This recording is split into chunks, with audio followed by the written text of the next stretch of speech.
sempre esqueço. Então, continuando a explicação sobre a dislexia, compartilhando aqui com vocês. Então, o quadro de dislexia F81.0, caracterizado com prejuízo na leitura, essa imprecisão na leitura de palavras, o comprometimento na velocidade, na fluência da leitura e na compreensão da leitura. Vocês vão perguntar assim, mas é só da leitura? Eu vou falar, não, pessoal, é que especificamente essa dislexia, ela está correlacionada ao prejuízo na parte da leitura. Mas vamos ver o que fala o F81.81, que é este aqui. O F81.81, ou se vocês quiserem, né, pelo DSM 315.2, tem o prejuízo na expressão escrita. Então, vai ter uma imprecisão na ortografia, na gramática, na pontuação. Não é à toa que tem muitas crianças que começam a escrever, elas vão fazendo pontos finais no meio da frase, né? E a gente começa a ver uma série de equívocos, né? Nas pontuações e também nas acentuações gráficas, tá? E também tem um comprometimento, né, na clareza ou organização da expressão escrita. Então, na anterior, a gente se referia à questão da leitura, F81.0, aqui a dislexia se correlacionando, né, à parte escrita, F81.81. Ana Paula, pode ter uma criança que ela tenha um comprometimento na parte da leitura e na parte escrita? Sim. E aí o ideal é que este médico ou esta médica neurologista pontue, né, o F81.0 mais o F81.81. Porque muitas vezes você pode ter uma criança que ela pode sim conseguir ter uma facilidade para a escrita e uma dificuldade para a leitura. É mais recorrente que tenha ambos, mas pode acontecer? Pode. O ser humano é muito múltiplo. Então, por isso que é legal especificar que tem as duas. Tem a questão da leitura, tem a questão do comprometimento da leitura e tem a questão do comprometimento da escrita, tá? Vou ver, peraí, vou adicionando e vou tirando dúvidas. Só um minuto. Então, tranquilo, tá? Pessoal, e agora na questão matemática, F81.2, tá? Mas não é descalculia? A gente usa na área da educação, tá, pessoal? Na área clínica não é utilizado, é utilizado essas siglas como vocês estão vendo aí em cima, tá bom? É para ficar mais fácil, a gente fala descalculia, para associar a questão do raciocínio, né, o prejuízo ou comprometimento no raciocínio lógico-matemático. Mas a gente vai pontuar sempre como F81.2, tá? Ou a 315.1. Então, aí o prejuízo na questão do senso numérico, prejuízo na questão da memorização de fatos aritméticos, prejuízo na precisão ou fluência de cálculo. 13 mais 2 vezes 2 dá quanto, pessoal?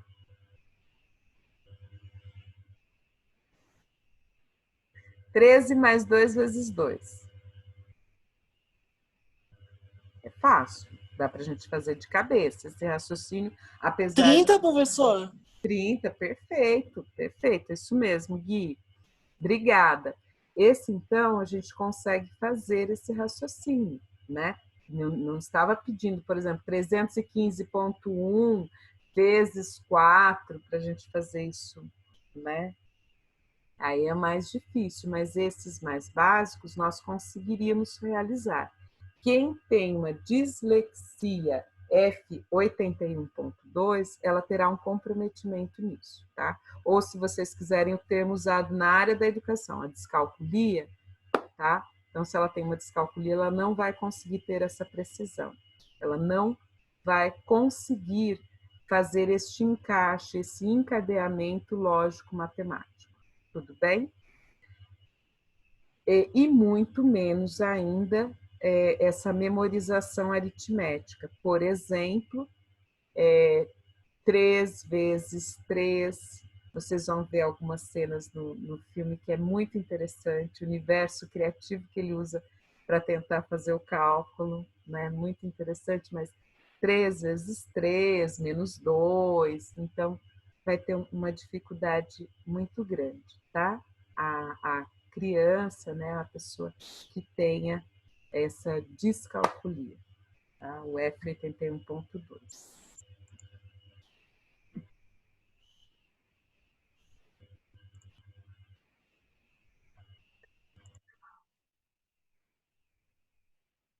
Sintomas gerais, assim, a gente põe como sintoma, mas como eu disse, não é uma dificuldade, não é uma patologia. É só para caracterizar o que acontece com essa pessoa que tem a dificuldade de aprendizagem correlacionada à dislexia e à descalculia, disgrafia e afins, tá? Dificuldade de realizar cálculos mentais, dificuldade em organizar tarefas. Então, é uma pessoa que pode, também por conta da sua personalidade, da sua estruturação psíquica, ter uma dificuldade muito grande em organizar suas tarefas. Então, por isso que se recomenda que tenha uma agenda. Por quê? Porque essa criança, se você, ela pode até ter um comprometimento com o estudo, mas o que vai acontecer? Ela começa a manusear ciências, daqui a pouco ela tenta ver um livro, daqui a pouco ela vai colorir, ela vai fazendo uma salada nos estudos e ela não vai concretizando nenhuma delas, tá? Então ela não consegue ter esta organização, né? Isso para ela não é bagunça, né? Ela realmente não consegue. Quando uma pessoa ela é conscienciosa da bagunça dela, ela olha aquilo e ela sabe que ela tem que pegar um tempo para se organizar. E quando ela quer, ela tem, né, em alguns períodos específicos, ela consegue se organizar, né, em períodos críticos, ela se organiza para resolver aquilo. Uma pessoa que tem o quadro de dislexia, ele acoplado à descalculia, à desortografia, independentemente, não de, de uma resolução rápida, ele não vai conseguir se organizar. Ele não tem esse tipo de elaboração.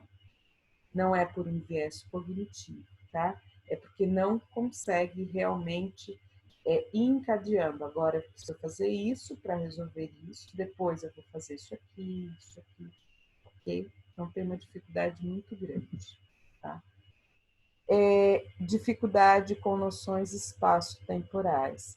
Então, tem 15 minutos para o compromisso, daí a pessoa vai tomar banho, daí ela vai resolver jantar, exemplo, né? Então, ela vai demorar para acordar, ela vai achar que em 5 minutos ela já tomou o seu banho, já tomou o seu café, já se arrumou, já está toda preparada para sair e que o ônibus ou a van escolar vão estar esperando que tudo terá tempo, em 5 minutos. Então, não tem essa orientação espaço-temporal. No filme também aparece, vocês fiquem atentos, né? A figura da mãe precisa estar muito atenta ali, porque eles têm uma dificuldade muito grande realmente. Ou então, esse compromisso que vai acontecer dali 2, 3 dias e a criança, se não é registrado, ela fica até ansiosa na primeira semana. Se é algo para outra semana, ela perde essa referência. Isso precisa ser lembrado para ela. Ela não vai lembrar que na outra semana ela terá aquela atividade para entregar, etc. Tá? Então, ela terá muita dificuldade com relação a essa organização espaço-temporal. Por isso que é super indicado para essas crianças a gente trabalhar com os painéis, tem vários painéis super criativos, e não tão massificantes para ela, mas ela precisa disso para organizar mesmo. É literalmente o bilhetinho de geladeira. Claro que com a criança a gente faz com pranchas, uma forma bem interessante. Dá para fazer, além da agenda, um muralzinho para a criança, onde ela personaliza, etc., no que ela gosta, para que ela consiga ir se organizando. E como a gente refere a dislexia aos anos iniciais, né, a gente até faz alguns trabalhos com a pré-escola, mas o ponto mais focalizado e que fica mais evidente para o diagnóstico de dislexia é a partir dos anos iniciais. Pode ser diagnosticado antes? Pode, mas geralmente nos anos iniciais é que vem mais essa demanda de se descobrir o que está acontecendo com essa criança, porque ela não está conseguindo aprender. Então, por isso, esses murais personalizados e essas agendas são bem-vindas. Não são crianças tão pequenininhas assim, e elas aceitam numa boa, elas têm aceitado de uma forma bem bacana essa organização com agendas e com esse mural personalizado. Só um minutinho que eu acho que algumas pessoas têm dúvida.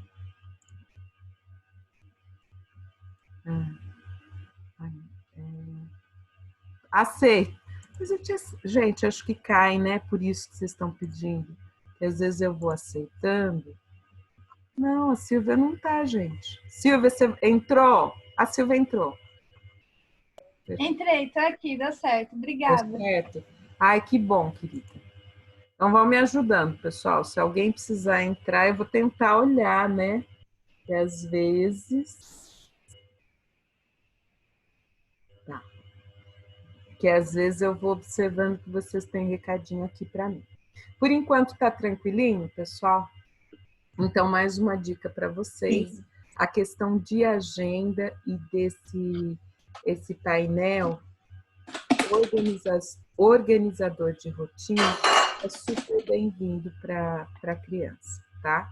Personalizado, para ela ter em casa, não é só na escola, não. Ela precisa ter em casa, essa articulação com a família precisa acontecer, então fica muito complicado.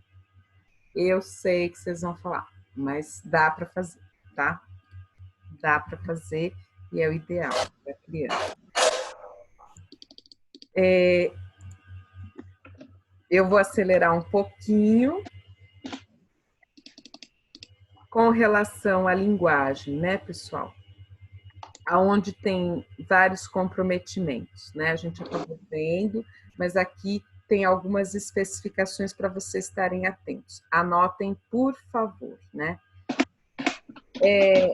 O desempenho é sempre oscilante com relação à aprendizagem da leitura e da escrita. O que é isso? Como eu estava falando, como as letras, os vocábulos, eles vão meio que serpenteando, tanto visualmente quanto auditivamente, entendendo que essa criança não tem um déficit auditivo ou visual, ela tem uma forma diferente de processar isso, o que vai acontecer? Aquele mesmo, o D, ora o D vai estar com a barriguinha para o lado esquerdo, que é o correto, ora vai estar representando um D. Ora pode estar para cima, representando um P. Então, vira e mexe, ela vai ter lacunas e ela vai se confundir. Ela vai trocando tudo. Daí você fala, nossa, mas eu trabalhei tanto isso, o que aconteceu? É porque sempre ela vai tendo uma senso-percepção do que ela está vendo, né, das grafias, das frases, alterada. Então, o que ela aprendeu ontem já sofreu uma alteração para o hoje. Então, por isso, essa inconstância, tá? E por muitas vezes, o uso de elementos sensoriais, o alfabeto móvel, não só para quem tem dislexia, mas para outras crianças, é super bem-vindo, ela precisa manusear. Porque eu ver a representação gráfica, como eu estou vendo aqui com vocês, aspectos, né? Então, vamos pegar uma palavra básica aqui. Ler. Noite, tá? Aqui embaixo, noite, né? Essa representação noite aqui, para nós é muito fácil bater o olho, ler noite e todos já saberem o que é noite. Para a criança, isso é muito mais complexo. Então, é diferente de você colocar o espaço estrelado, né? Que ela vai fazendo essa associação de uma forma pictórica e não de uma forma gráfica, tá? Isso é uma elaboração muito grande para essa criança. E aí, o que acontece? Nesse processo de alfabetização e letramento, nós precisamos avançar do pictórico para o gráfico. E aí é que está o trabalho, né? A gente precisa saber fazer essa transição, principalmente entendendo que essa criança terá formas diferenciais, senso-perceptivas de processar aquelas mesmas palavras, aquelas mesmas letras, as mesmas representações mentais, ela representará de N formas diferentes. Tudo bem? E a sonoridade também. Por isso que há um estranhamento para a gente. Essa aqui de baixo tem a ver com a primeira. Dificuldade com os sons das palavras, com a soletração, exatamente porque o som vai mudando. O dá para o pá, então ela vai confundindo. Ora ela não sabe se está falando pá ou dá. Então, ela vai trocando muito rapidamente. Então, algumas palavras ela vai falando, né? Ela vai apresentando até ecolalias, então vai dislalias, muito presentificadas aí, exatamente porque a sonoridade chega diferenciada também, tá? Para ela. Ela vai decodificando, hora de uma forma, hora de outra. Então, ela não tem precisão naquilo que ela está ouvindo, ela não tem precisão naquilo que ela está vendo, tá? E algo específico. A aprendizagem pictórica, ela tem que dar espaço para a aprendizagem da alfabetização. E ela é gráfica, não tem jeito, né? Temos fonemas, né? E grafias. Então, vai ter que ser trabalhado de uma forma diferente, tá? E aí as escritas vão ser trocadas, podem acontecer omissões, junções, aglutinar fonemas. Então, Silvia aqui, ela colocaria SL de A, por exemplo. Ela ia fazer ia juntar, ficar uma pasta, tá? Não ia ficar Silvia de jeito nenhum. Como tudo isso mobiliza também a autoestima, vocês não se esqueçam que a fase da meninice, a terceira infância, né, ela marca muito a questão da autoestima. Ela já é formada anteriormente, mas aqui há uma consolidação maior, essa criança já está maiorzinha, já está tendo maiores amizades com os coleguinhas, ela quer se reconhecida, então ela tendo essas dificuldades, sendo visada pelos seus pares, assim, ela se sente muito diminuída. Então não é à toa que pode ter uma baixa autoestima e ela começar a ter esse comportamento de evitar escrever, porque ela vai ter muita vergonha se ela errar. E cada vez que ela erra, ela não vai entender que ela pode, dessa forma, ir aprendendo aonde que está equivocado e melhorar. Ela vai sentir que é uma incapacidade, ela vai sentir que ela tem algo deficitário. E isso vai ser muito ruim na vivência dessa criança, tá? Confusões entre letras vizinhas. É muito comum que ela confunda o E com o N e vice-versa, e o P com o Q, o D com o B, tá? Eu não pus, mas também há bastante essa confusão, tá?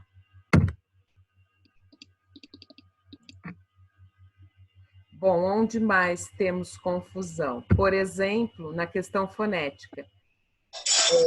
Ao invés de tinta, tinda, pobre com popre, até para falar isso, popre com pobre, Comida ao invés de comida, né? Omissão de letras ou sílabas, por exemplo, ao invés de guiado, guiado. Entrando com encontrando, né? São algumas confusões. Ou então, que ela pode fazer de omissão. Aqui ela pode adicionar letras, tá? E ela pode ter essa movimentação. Num dia ela faz a omissão, no outro dia ela faz a adição, no outro dia ela faz confusão entre letras semanticamente parecidas. Ela vai sempre, ela sempre poderá fazer essas trocas. Isso que fica muito difícil, né? E é por isso que a gente tem que estar muito próximo aí dessa criança, trabalhar muito essa transição do pictórico para o gráfico, tá?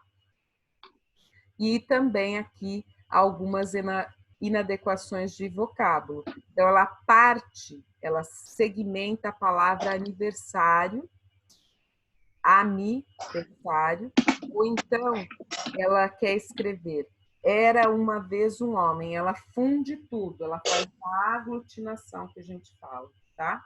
Então, ela vai fundindo todas as letras sem espaçar. Ela escreve de forma contínua, ela não dá pausa. Tem alunos que fazem isso, tá? Não consegue dar esse espaçamento. Tá? Ah, e a questão de leitura espelhada, né? O S espelhado, ela vai ter como um 13, vai repetir 6, por aí vai.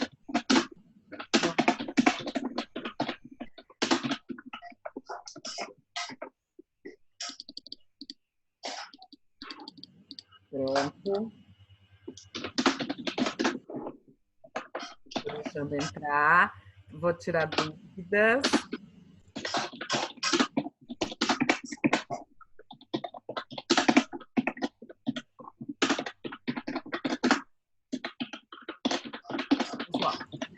Características, pessoal. Isso aqui falei já bastante, então é só para recapitular, mas acho bastante importante frisar isso. A criança que tem dislexia, ela não tem prejuízo intelectivo. Por favor, guardem isso para o resto da vida de vocês. Eu estou falando isso porque eu já vi situações tão terríveis, né? Sim, ela tem uma forma diferente de aprender, mas isso não quer dizer que ela tem qualquer comprometimento intelectivo. E isso tem gerado nas crianças, né, muito sofrimento, né? É muito desnecessário.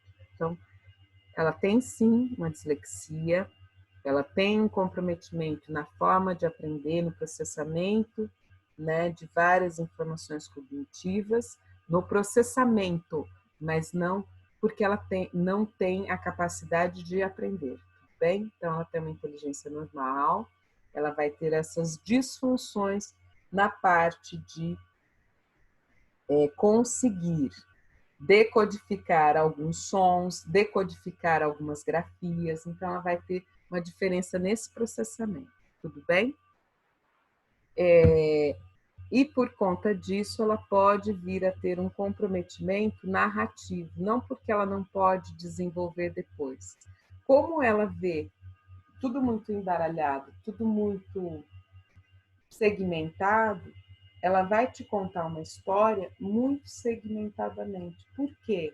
Porque ela ainda não consegue fazer a articulação disso. Porque ela não tem o potencial? Não, pessoal, porque ela não aprendeu ainda o estilo dela de aprender, que faça com que ela saia daquele movimento de pegar partezinhas para ir tentando ter o mínimo de aproximação cognitiva daquela informação. Então, o que ela faz? Ela vai pegando pedacinhos para tentar entender dentro daquele universo de conhecimentos que os outros pegam muito rapidamente. Ela precisa desses pequenos pequenos pedacinhos de conhecimento, porque se ela pegar tudo de uma vez, aquilo vai embaralhar demais, aquilo vai ser muito confuso para ela não vai conseguir assimilar, tá? Então, ela vai estar ainda aprimorando o estilo de aprendizagem dela, e por isso, ela, quando vai te contar uma história, ela vai te contando assim, ele era muito bacana, Depois eu resolvi sair dali, porque eu já queria tomar um copo de suco. Então, ela vai te contando, assim, uma narrativa. Depois, conforme o trabalho vai se desenvolvendo, ela vai fluindo, tá?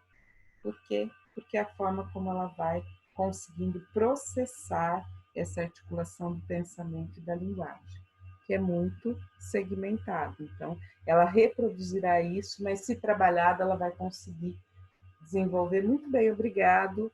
Uma grande maioria de adultos que apresentavam o quadro de dislexia conseguem ter uma vida proativa muito bem, obrigado. Isso não é comprometedor para ninguém, tá? Desde que seja trabalhada a sua forma, o seu estilo de aprender, tá? E sempre tem agenda. Isso não vai ter jeito. Não é algo que a gente tira a dislexia, tá? A gente melhora o comportamento com relação a isso, mas a dislexia, ela não é removível, ok? Mas ela não é incapacitante. Então, todo mundo grifa isso. Não é incapacitante, não é um déficit intelectivo, tá? É uma forma diferente de processar o conhecimento, tá? Déficit na função expressiva e alteração das informações auditivas e visuais, isso eu falei bastante com vocês. Dificuldade em realizar algumas atividades matemáticas, alguns cálculos mnemônicos simples, né, algumas resoluções de problemas, de lógica, assim, ela pode apresentar, mas se bem trabalhada, ela consegue sim ir apresentando bons resultados nessa compreensão, tá? Ela vai compreendendo depois de uma outra forma, por isso atividades diferenciadas para aquisição desse conhecimento, tá? Então, como ela tem estes aspectos particularizados de uma outra forma de aprender, nós temos que desenvolver estratégias que correspondam a isso, tá? Então, nós precisamos fazer esta adequação curricular de acordo com aquela criança. Nenhuma criança é igual a outra, nenhum ser humano é igual ao outro, mesmo tendo uma mesma dificuldade ou uma mesma patologia.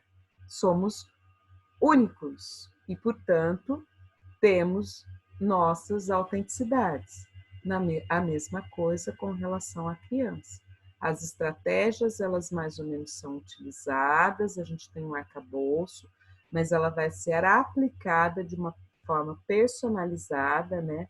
O PEI, né, que é o plano individual para a criança, ele tem que ser aplicado de uma forma diferenciada, de uma forma personalizada, senão ele não vai ter efeito.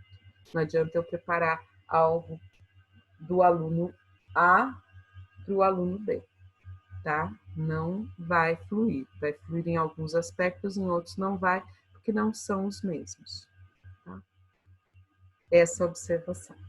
Aqui eu vou passar rápido, vocês vão ter depois o acesso ao slide, mas fala alguma parte de legislação para uma educação inclusiva, né? Então, alguns orientadores onde a dislexia também é contemplada, se respeitando isso que eu falei para vocês, esse atendimento educacional especializado.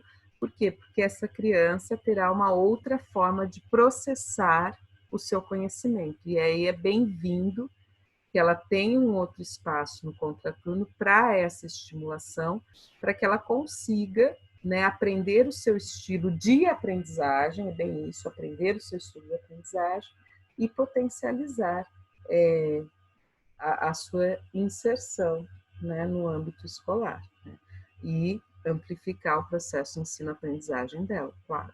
Então, o ideal é que ela possa frequentar e no contraturno ter essas especificidades, além do trabalho com a equipe, né, no caso dos professores que estarão acompanhando, nos anos iniciais, que tenham uma capacitação e que sejam orientados a criar este plano, né, individualizado para essa criança, tá?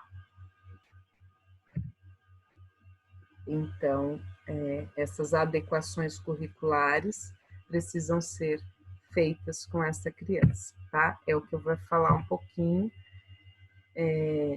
nesta parte, e eu vou passar bastante rápida, e eu vou na parte para finalizar, ok? Ah, só um detalhe, né?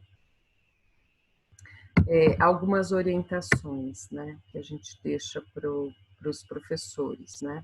Eu acho que algumas eu fui falando, né? Conforme a situação, é organizador para essa criança, ela, por exemplo, fazer uso de uma calculadora, você deixar na prova a fórmula, ela não vai conseguir. Como ela tem essas lacunas também na questão da memória, ela não vai conseguir. Ela precisará desse diferencial. Ela vai, sim, demonstrar o conhecimento desenvolvendo o raciocínio, mas ela não vai conseguir fazer esse cálculo de cabeça ou fazer no papel. Então, às vezes, o uso da calculadora auxilia. Porque se ela tem muita dificuldade, uma prova muito extensa, então isso potencializa para que ela resolva, ela entenda o raciocínio do que precisa ser feito, utilize a calculadora, ela sabe o que envolve aquelas operações